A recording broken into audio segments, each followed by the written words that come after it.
반갑습니다. 다시 한번 인사드리겠습니다. 저는 예배인 교회를 섬기고 있는 이성재 목사라고 합니다. 오늘 이 자리까지 오시기까지 여러분이 많은 고민과 또 갈등, 또 망설임들 이런 것들이 아마 있으셨을 텐데 여러분 용기 내주시고 또 저희의 초대에 응해 주셔서 이 자리에 방문해 주셔서 다시 한번 감사드립니다.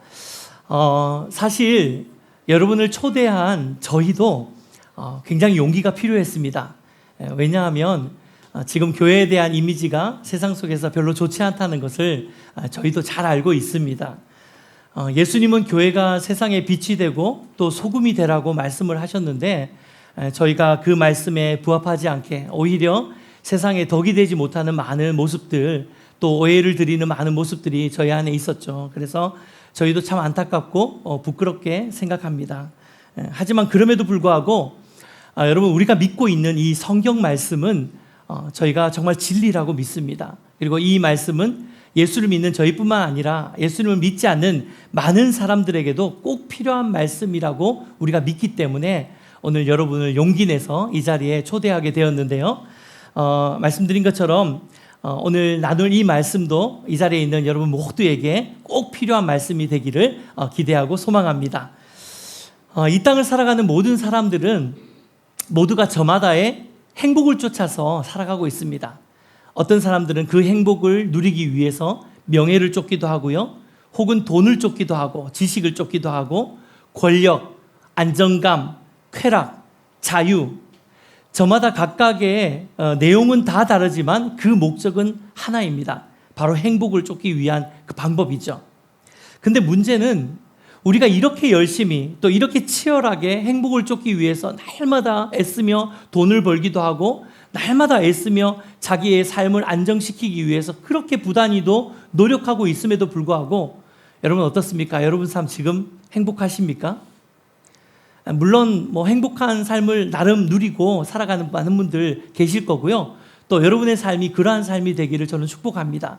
하지만 그럼에도 불구하고 우리가 부인할 수 없는 사실은 우리의 삶이 정말 완전한 행복, 참된 행복을 누리기에는 우리 삶 가운데 너무 많은 문제들이 있고 또 실제로 우리 삶을 잠잠히 돌아보면 우리에게 부인할 수 없는 깊은 외로움과 또 두려움, 공허함이 우리를 자리 잡고 있다는 것, 우리 안에 자리 잡고 있다는 사실을 아마 부인하기 어려우실 것입니다. 사랑하는 여러분, 이토록 우리가 행복을 얻기 위해서 애쓰고 치열하게 살아감에도 불구하고 왜 이렇게 행복이라는 것은 잘 손에 잡히지 않는 것일까요? 마치 예전에 유행가 가사처럼 무슨 파랑새를 찾아서 다니지만 그 파랑새를 잡을 수 없는 것처럼 우리가 행복을 쫓아 살고 있지만 완전한 행복, 참된 행복을 누릴 수 있는 사람은 이 땅에서 과연 누가 있을까라는 의구심이 들 정도로 그렇게 행복을 찾는 것은 너무나도 우리에게 어려운 일이 분명합니다. 그런데요, 우리가 왜 행복하지 않는지, 왜 우리에게 행복이 다가오지 않는지, 그것을 잡기가 힘든지 어려운지 이러한 어떤 이야기들을 성경은 분명하게 그 해답을 우리에게 주고 있습니다. 사실 많은 사람들이 성경을 생각하면 그냥 두껍고 좀 어렵고 나와는 관계없는 책이다 라고 생각하기 쉽지만 여러분 성경을 읽어보면요 의외로 성경 안에는 우리가 왜 행복하지 못한지에 대한 원인도 정확하게 분석을 해놓았고요 우리가 어떻게 하면 행복해질 수 있는지에 대한 그 비결, 그 방법도 성경에 분명히 명확하게 기록하고 있다는 사실 여러분 아십니까? 특별히 성경 안에는 하나님께서 우리의 행복에 너무너무 관심이 많으시다는 것을 기록하고 있는 구절도 있습니다. 신명기 10장 13절 말씀 같이 한번 읽어볼까요? 함께 읽겠습니다. 시작. 내가 오늘 내 행복을 위하여 내게 명하는 여호와의 명령과 규례를 지킬 것이 아니냐. 그렇습니다. 성경을 읽어보면요 하나님이 우리가 행복해지시기를 정말 원하시고 계신 것을 우리가 느낄 수 있습니다. 그리고 하나님이 우리가 행복해질 수 있는 방법과 비결들을 성경에 다 기록해 놓으셨다는 것도 성경을 읽다 보면 발견할 수 있으세요. 성경은 그런 의미에서 일종의 행복 매뉴얼 혹은 행복 설명서라고 해도 과언이 아닙니다. 그런 의미에서 저는 오늘 성경이 말하는 행복이 무엇인지를 여러분과 함께 좀 나누었으면 좋겠는데요. 먼저 행복한 삶을 살기 위한 첫 번째 방법은 행복이 어디서 오는지 그 근원을 알아야지 행복해진다라고 성경은 이야기하고 있습니다. 그리고 성경은 우리의 행복의 근원은 하나님과의 관계에서 온다라고 분명하게 이야기를 하고 있습니다. 여러분, 행복해지려면 먼저 우리가 왜 행복하지 않는지를 좀 돌아보아야 되겠죠. 의외로 많은 사람들은 자신이 행복하지 않는 이유를 자신이 처한 상황과 환경의 문제로 이해하기 쉽습니다. 내 상황이 좀 좋지 않아서, 우리 집에 재정에 문제가 생겨서, 혹은 자녀들이 말을 너무 안 들어서, 이런 식으로 우리가 처한 상황과 환경의 문제 때문에 지금 내가 행복을 누리지 못하고 있다라고 생각하기 쉬워요. 그런데요, 우리 모두는 사실 다 알고 있습니다. 우리에게 행복을 가져다 두는 것이 결코 상황과 환경의 문제 때문이 아니라는 것을 우리는 경험적으로 다 알고 있어요. 만약에 상황과 환경이 나아짐으로 인해서 내가 참된 행복을 누릴 수 있다면 우리의 재정의 상황이 나아지거나 우리가 하고 있는 일이 조금 더 좋아지거나 혹은 우리 자녀가 좋은 대학을 가거나 혹은 좋은 직장에 취직했을 때 우리는 완전한 행복을 누려야 되는데 그것이 여러분에게 완전한 행복을 주었습니까? 잠시 잠깐의 기쁨은 줄 수 있습니다. 하지만 그러한 상황과 환경의 변화로 인해서 우리 삶 가운데 정말 참된 행복, 나는 완전히 행복한 인생이다 라고 말할 수는 없는 것이죠.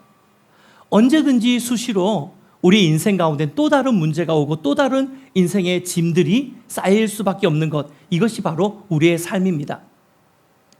그렇기 때문에 참된 행복은 이러한 상황과 환경으로 얻을 수 있는 것이 아니라는 것이죠. 성경은 인생이 참된 행복을 누리기 위해서 반드시 찾아야 되는 것이 있다라고 이야기하고 있는데요. 그것이 바로 우리가 존재하는 목적과 가치를 찾고 그것을 깨달을 때만 비로소 행복한 인생이 된다라고 성경은 이야기하고 있습니다. 이를테면 여러분, 지금 우리가 보고 있는 우리 주변에 있는 많은 물건들이 있는데 이 물건들은 다 저마다의 존재의 목적, 만들어진 목적이 있죠. 이를테면 이 물컵 같은 경우는 이 물을 담기 위해서 만들어졌습니다. 옆에 있는 악기도 마찬가지죠. 연주를 하기 위해서 만들어진 것입니다. 때때로 이 컵이 물을 담는 용도가 아니라 연필을 꽂는 연필꽂이로도 사용될 수 있지만 사실 이 컵은 본래의 목적 그대로 물을 담거나 혹은 커피를 마시거나 차를 마실 때 사용할 때에 가장 의미 있고 가치 있는 존재가 되는 것이죠.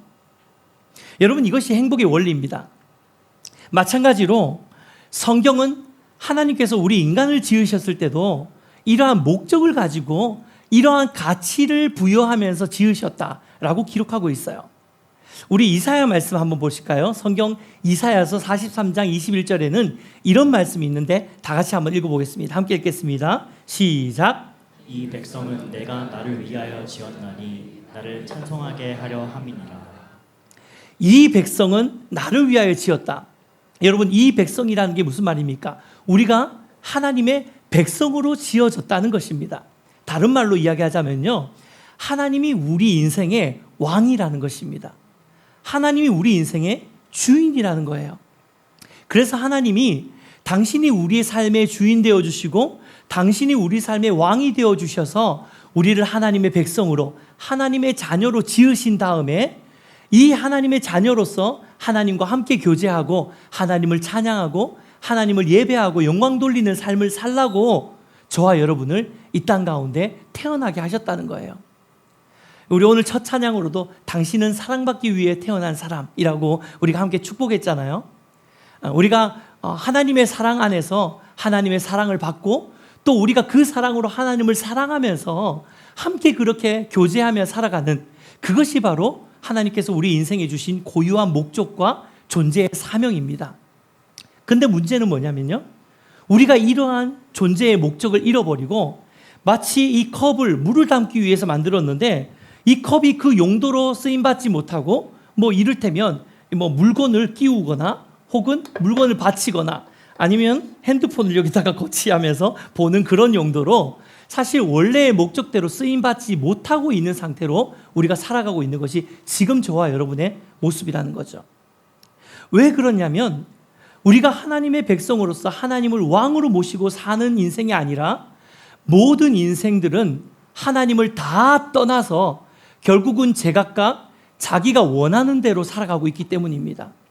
내가 내 삶의 왕이 되고 내가 내 삶의 주인처럼 여기고 있기 때문에 내가 내 인생의 주인인데 내 마음대로 살면 되지. 내가 내 인생의 주인인데 내가 원하는 것을 요구하면서 살면 되지. 내가 원하는 그림대로 살면 되지. 그러면서 다들 하나님의 말씀의 통치를 벗어나서 왕이신 하나님을 다스림을 벗어나서 내 뜻과 내 마음대로 살기 때문에 우리의 인생이 행복하지 않는 것입니다. 로마서 3장 23절은 그러한 인생의 문제를 이렇게 이야기를 합니다. 함께 읽을까요? 같이 읽겠습니다. 시작. 모든 사람이 죄를 범하였음에 하나님의 영광에 이르지 못하더니 모든 사람이 죄를 범하였음에 하나님을 떠나서 자기 중심적인 삶을 사는 것, 내가 주인 되어서 살아가는 삶, 그것을 성경은 죄라고 이야기를 하고 있습니다. 결국 우리가 행복하지 않은 가장 근본적인 이유는 바로 상황이나 환경의 문제가 아니라 우리가 하나님을 떠나 죄를 짓고 있는 하나님과의 관계가 깨어져 버린, 끊어져 버린 바로 이 상태 때문에 우리가 행복하지 않는 것이죠. 그래서 행복한 삶을 살기 위해서는 여러분 가장 먼저 우리가 죄인이라는 사실을 우리가 인정해야 됩니다. 아, 하나님, 제가 하나님이 지으신 목적대로 살지 못하고 있군요. 아, 제가 하나님을 떠나서 내 마음대로 내 뜻대로 살고 있기 때문에 내 인생이 이렇게 힘들고 불행하고 두렵고 외로운 것이군요. 이 사실을 깨달아야 된다는 것입니다. 그리고 이 죄의 문제를 해결하고 하나님께로 돌아가서 하나님과의 관계가 회복되어질 때에 행복의 근원이 회복되어지는 줄 믿습니다. 아멘입니까? 자, 그렇다면 우리는 어떻게 해야지 이 죄의 문제를 해결하고 하나님과의 관계를 회복할 수 있을까요? 성경이 말하는 행복한 삶의 두 번째 방법은요, 행복으로 가는 길, 하나님과의 관계 회복의 길은 오직 하나님의 사랑을 경험할 때만 가능하다라고 성경은 이야기하고 있습니다. 성경은 우리의 노력이나 또 착한 행위로 결코 죄의 문제를 해결할 수 없다고 말하고 있습니다. 그래서 하나님께서 우리를 먼저 찾아와 주신 것입니다. 그것이 바로 예수 그리스도의 십자가입니다.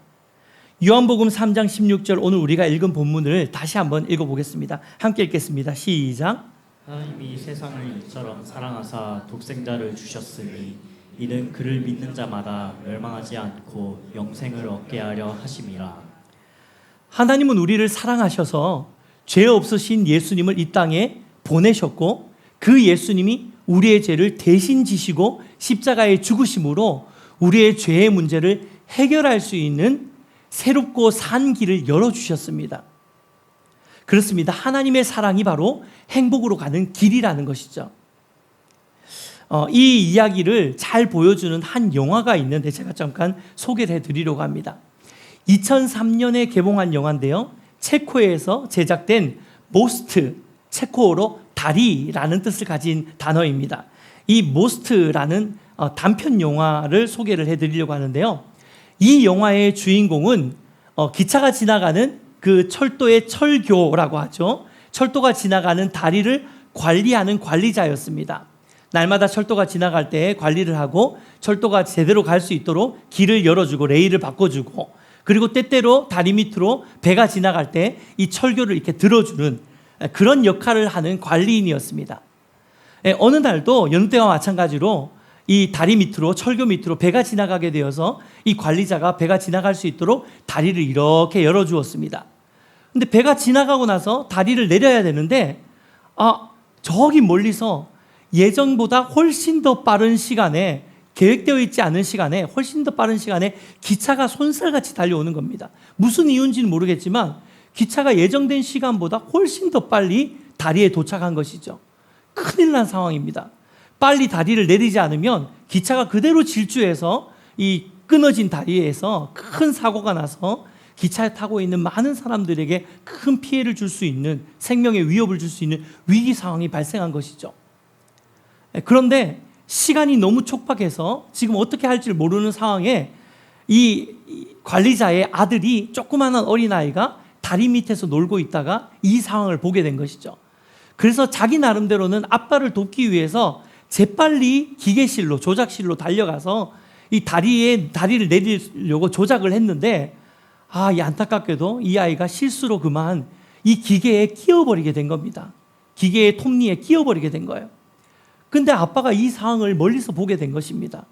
멀리서 보고 이 아이를 구할 수도 없고 또 다리를 내릴 수도 없는 이 절체절명의 위기 가운데 아빠는 결국은 선택을 해야 했습니다.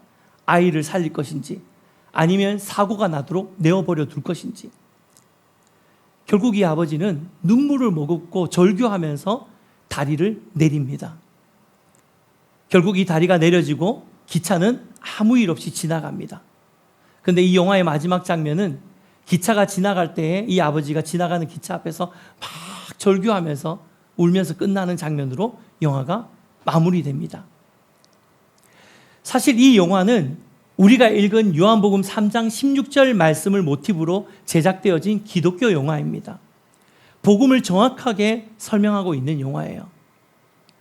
하나님께서 죄로 인해서 전 인류가 타락하고 하나님을 떠나 죽을 수밖에 없는, 마치 기차에 탄 그 사람들처럼 그 사람들은 그 끝이 어딘지 모르지만 그냥 웃고 즐기고 떠들면서 기차 안에서 그 인생을 즐기고 있지만 사실 그 끝은 무엇입니까?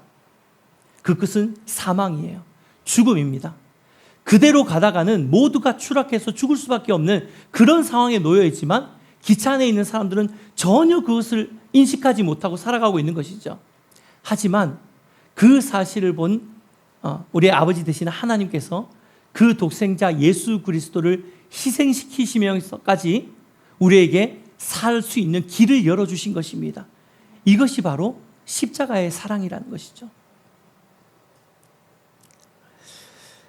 하나님은 죄로 인해 죽을 수밖에 없는 우리를 위해 예수 그리스도를 이 땅 가운데 보내시고 십자가로 죄사함의 길을 열어주셨고, 이 죄사함으로 인해서 우리는 비로소 완전한 행복, 참된 행복을 누릴 수 있는 그 길이 우리에게 열린 것입니다.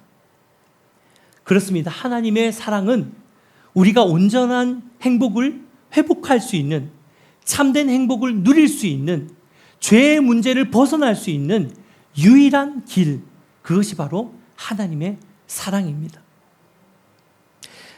성경은 마지막으로 행복을 위한 마지막 방법은 이제 이러한 놀라운 사랑으로 참된 행복을 허락하신 하나님께 우리가 응답해야 한다라고 이야기를 하고 있습니다.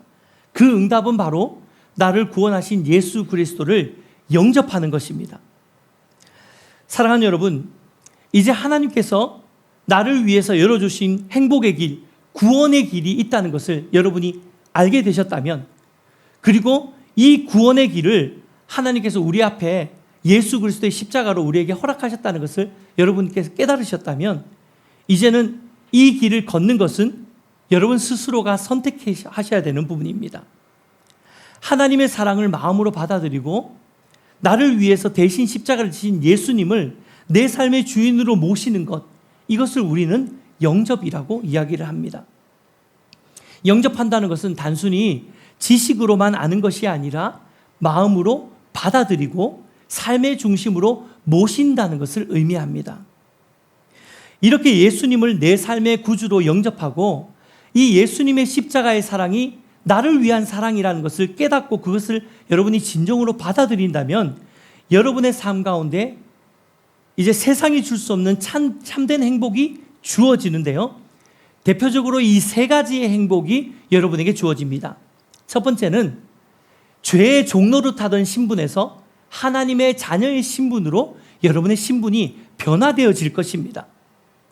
그리고 두 번째로 예수님을 영접하면 이제 더 이상 어둠의 권세, 마귀의 속박에 묶여있는 인생이 아니라 그 속박에서 벗어나서 자유하는 인생이 되실 것입니다. 그리고 마지막으로는 더 나아가서 모든 인생이 다 두려워하는 그 죽음의 공포와 두려움에서 벗어나서 우리가 죽음 이후에 영원한 생명을 누릴 수 있는 존재라는 사실을 깨닫고 이 확신 가운데 영원한 생명의 확신으로 이 세상을 살아가는 축복을 누리게 되실 것입니다. 먼저 성경은 하나님을 영접하는 자는 하나님의 자녀가 된다라고 이야기를 하고 있는데요. 요한복음 1장 12절 말씀 같이 한번 읽어보실까요? 함께 읽겠습니다. 시작. 영접하는 자 곧 그 이름을 믿는 자들에게는 하나님의 자녀가 되는 권세를 주셨으니. 여러분, 하나님의 자녀가 된다는 것, 이것은요, 하나님이 우리 아버지가 된다는 사실입니다. 하나님이 우리의 아버지가 된다는 것은 온 땅을 지으시고 온 땅을 통치하고 다스리시고 나보다 나를 더 잘 아시고, 성경에 보면 내 머리카락까지 세시는, 나보다 나를 더 잘 이해하시고 내가 원하는 게 무엇인지, 내가 무엇을 원하는지 알 수 없는 상황에서도 하나님은 나를 알고 계신다는 거예요. 내 길을 더 정확하게 아시는 그 하나님이 나를 보호하시고 나를 인도하신다는 것을 뜻합니다. 또 내가 하나님의 자녀가 된다는 사실은 이제 인생의 문제 앞에 내 아버지 되신 그 하나님께 내가 인생의 문제를 해결해 달라고 부탁할 수 있는 것, 이것을 우리는 기도라고 이야기를 하죠. 그래서 기도할 수 있는 특권을 얻게 되는 것입니다. 하나님께 요구할 수 있는 특권을 얻게 되는 것입니다. 어제 있었던 일인데요. 어제 제가 저희 아이들과 함께 이제 마트에 장을 보러 갔어요. 근데 마트를 딱 갔는데 아이들이 마트에 들어가자마자 제 옆에 안 있고 다들 각자의 자리로 막 가는 거예요. 무언가를 사기 위해서. 그래서 이제 계산하려고 뜨고 왔더니 다솜이는 마이쮸를 이 1,000원짜리 마이쮸 말고 통에 들어가 있는 4,000원짜리를 딱 들더니만 딱 당당하게 딱 저한테 내미는 거예요. 이거 사달라고. 그래서 야, 마이쮸 작은 거 사지 왜 이렇게 큰 거 샀어? 그러니까 안 된대. 이거 사야 된대요. 큰 통을 아주 떳떳하게 당당하게 저한테 딱 내밀더라고요. 그래서 어쩔 수 없어. 제가 계산해 줬죠. 그런데 뒤에 더 큰 놈이 한 명 남아 있었습니다. 우리 둘째 다인이가 체리를 한 상자를 딱 꺼내는 거예요. 체리가 15,000원이더라고요. 네, 그렇게 비싼지 몰랐습니다. 수박이 19,000원 하는데 요만한 체리가 15,000원 하더라고요. 당당하게 딱 내미는 거예요. 체리. 이거 맛있어 이러면서. 네. 우리 아이들이 그것을 당당하게 마트에서 집에서 가지고 올 수 있는 이유가 무엇입니까? 네, 제가 아버지이기 때문이에요. 네. 제가 아버지에게 요구하면 들어준다는 것을 자녀들이 알고 있기 때문입니다. 여러분, 이것이 바로 자녀의 특권인 줄 믿습니다. 여러분이 하나님을 영접하시면, 여러분이 예수님을 영접하시면 그 하나님이 여러분의 아버지가 되어주시는 거예요. 그래서 여러분의 수많은 삶의 문제, 내 힘으로는 도대체 해결할 수 없는 수많은 인생의 문제 앞에서도 내 아버지가 하나님이시기 때문에 우리가 당당히 하나님께 기도하고 요구할 수 있는 것입니다. 그렇게 할 때에 하나님이 여러분의 삶을 보호하시고 인도하신다는 사실을 여러분 꼭 경험하시기를 주님의 이름으로 축복해 드립니다. 두 번째로 하나님을 영접하게 되면요, 어둠의 권세에서 자유할 수 있다라고 말씀드렸잖아요. 성경에는 이런 말씀이 있습니다. 하나님의 아들이 나타나신 것은 마귀의 일을 멸하기 위함이다. 여러분, 얼마 전에 큰 인기를 끌었던 파묘라는 영화 기억하실 것입니다. 여러분, 이러한 영화처럼 사실 실제로 예수님을 믿지 않는 사람들이 얼마나 많이 이 어둠의 권세, 귀신의 일, 마귀의 일에 사로잡혀서 거기에 얽매여서 사는지 여러분 아십니까? 파묘라는 영화를 보면은 이 무덤 하나를 이장해 가는 것도 그 때가 있어야 되고 뭐 시기가 있어야 되고 막 귀신들을 다 고려해야 되고, 그 묶임들, 어둠의 영역의 묶임들에 묶여서 살아가는 사람들의 모습들을 보여주고 있어요. 그런데요, 그것이 예수 믿지 않는 수많은 사람들이 다 대부분 그렇게 살아갑니다. 예를 들어 볼까요? 예수님 믿지 않는 사람들은 이사 갈 때도 마음대로 이사를 못 가요. 왜요? 손 없는 날을 찾아야 되거든요. 더 비싼 돈을 주고 손 없는 날에 이사를 가야 됩니다.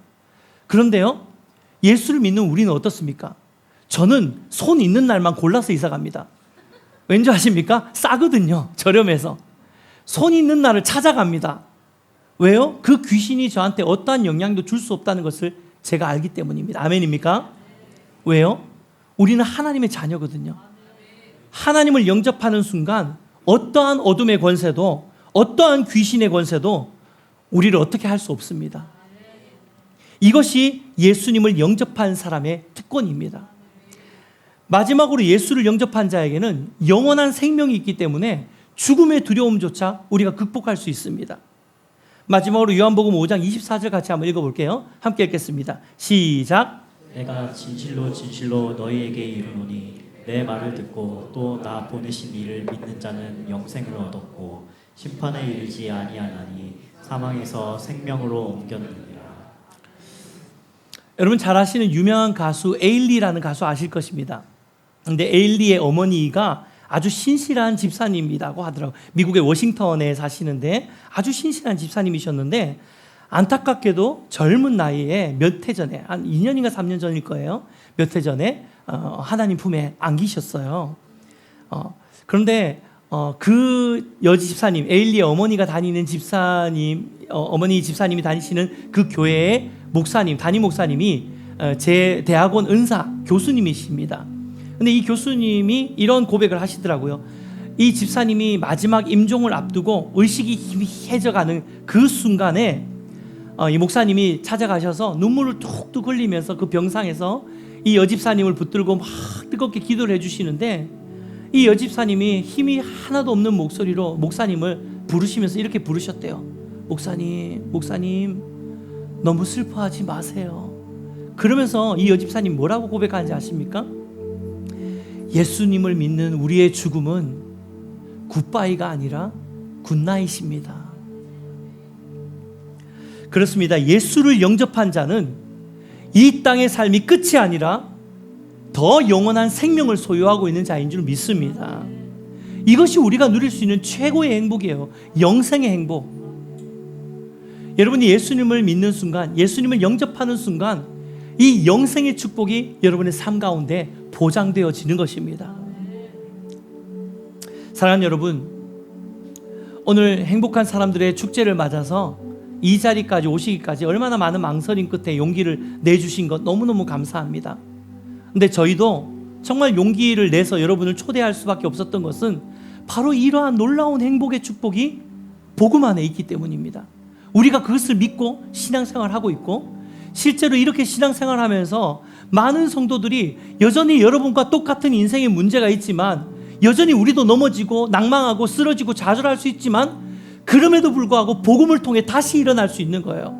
그럼에도 불구하고 복음을 통해서 다시 힘을 낼 수 있는 거예요. 이것이 바로 예수를 소유한 자의 인생입니다. 그래서 우리는 마침내 우리의 인생이 참된 행복을 경험하는 인생이 될 것이라는 것을 우리는 분명히 알고 믿고 있습니다. 계시록 3장 20절 말씀에 이런 말씀이 있습니다. 볼지어다 내가 문 밖에 서서 두드리노니 누구든지 내 음성을 듣고 문을 열면 내가 그에게로 들어가 그로 더불어 먹고 그는 나와 더불어 먹으리라. 우리가 잘 아는 그림 중에 홀만 헌트의 문 두드리는 예수님이라는 그림이 있습니다. 아마 교회 다니시는 분들은 이 그림을 굉장히 많이 보셨을 거예요. 왜냐하면 교회에서 이렇게 신방을 할 때 받는 약간 상 같은 걸, 신방상을 줄 때 그 신방상에 저 그림이 많이 그려져 있거든요. 사실 저 그림이 홀만 헌트의 원작은 아닙니다. 홀만 헌트의 문 두드리는 예수님을 카피해서 그린 그림인데 저 그림이 굉장히 유명한 그림이에요. 근데 이 그림이 잘 보이실지 모르겠는데 이 그림을 자세히 보면요, 문에 손잡이가 없습니다. 이 손잡이 같지만 이건 꽃이고요, 밑에 있는 꽃이고 그림을 보면 손잡이가 없는 문이에요. 홀만 헌트의 원작에서도 마찬가지로 저 문에 손잡이가 없습니다. 이 사람이 이 그림을 그리면서 왜 예수님이 문을 두드리실 때 그 문에 손잡이를 그리지 않은지 아십니까? 예수님이 두드리는 우리의 마음의 문의 손잡이는 오직 안에서만 열릴 수 있기 때문입니다. 밖에서 열 수 없어요.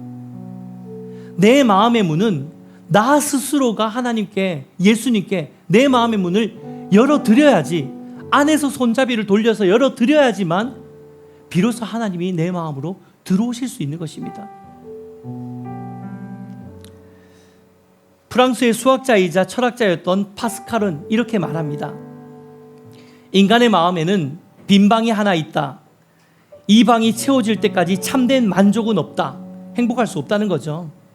사람들은 이 공허함을 채워보려고 지식, 재물, 명예, 쾌락을 찾는데 노력하고 있지만 결코 그런 것으로 이 방을 채울 수 없고 오직 하나님을 모실 때에만, 하나님을 영접할 때에만 이 방을 채울 수 있다.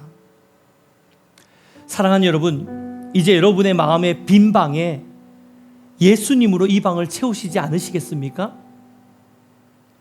이 시간 눈을 한번 감아 주십시오. 여러분, 참된 행복은 소유에 있는 것이 아니라 예수 그리스도를 만나는 데 있습니다. 오직 예수님만이 우리의 공허함을 채울 수 있는 참된 행복의 근원이십니다. 이 시간 예수님을 영접하고 인생의 절망과 공허함과 두려움을 끊어내고 복음 안에서 행복한 인생으로 살기 원하시는 분들은 여러분 그 자리에서 조용히 한번 일어나 주시면 감사하겠습니다. 여러분 믿음으로 결단하시면서 우리 초대하신 분들도 같이 한번 일어나셔도 좋을 것 같아요.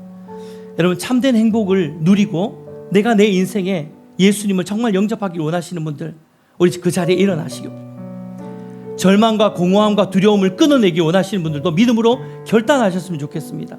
제가 여러분과 함께 하나님을 영접하는 기도를 하겠습니다. 저를 따라서 함께 기도해 주시면 감사하겠습니다. 주 예수님, 나는 주님을 믿고 싶습니다. 십자가의 죽으심으로 내 죄를 감당하시니 감사합니다. 지금 나는 내 마음의 문을 열고 예수님을 나의 구주, 나의 하나님으로 영접합니다. 나의 죄를 용서하시고 영생을 주심을 감사합니다. 나를 다스려 주시고 나를 주님이 원하는 사람으로 만들어 주옵소서. 예수님의 이름으로 기도합니다. 아멘. 자리에 앉으실까요? 제가 여러분을 위해서 축복 기도해 드리겠습니다. 하나님 감사합니다. 오늘 행복한 사람들의 축제를 통해서 우리 성도님들이 우리 옆에 있는 우리 가족들, 또 지인들, 직장 동료들, 또 친척들, 또 친구들 사랑하는 마음으로 이 자리에 초대하였습니다. 하나님, 오늘 예수 그리스도를 영접할 때에 얻는 그 놀라운 축복과 행복의 길을 함께 말씀을 통해 나누었는데 이 말씀이 이들의 마음 가운데 깊이 있게 새겨질 수 있도록 인도하여 주시고 특별히 오늘 마음의 문을 열고 예수님을 영접하는 기도를 한 모든 지체들 삶 가운데 하나님 그의 마음 가운데 그의 삶 가운데 주님 들어가 주셔서 주님께서 참된 주인 되어 주시고 그들의 인생을 하나님 이끌어 주시고 보호하여 주시고 아버지 되어 주셔서 그들의 모든 삶의 고통과 인생의 문제 가운데 자녀로서 하나님께 나아갈 때 언제든 그들을 품어주시고 하나님 그들의 삶 가운데 응답하시는 놀라운 은혜를 경험하는 인생이 될 수 있도록 인도하여 주시옵소서. 하나님 이곳에 있는 우리 모두가 그러한 축복과 행복의 인생을 살 수 있는 복된 인생 될 수 있도록 하나님 인도하여 주시옵소서. 그렇게 행하실 거 믿고 감사드립니다. 예수님의 이름으로 기도드리옵나이다. 아멘.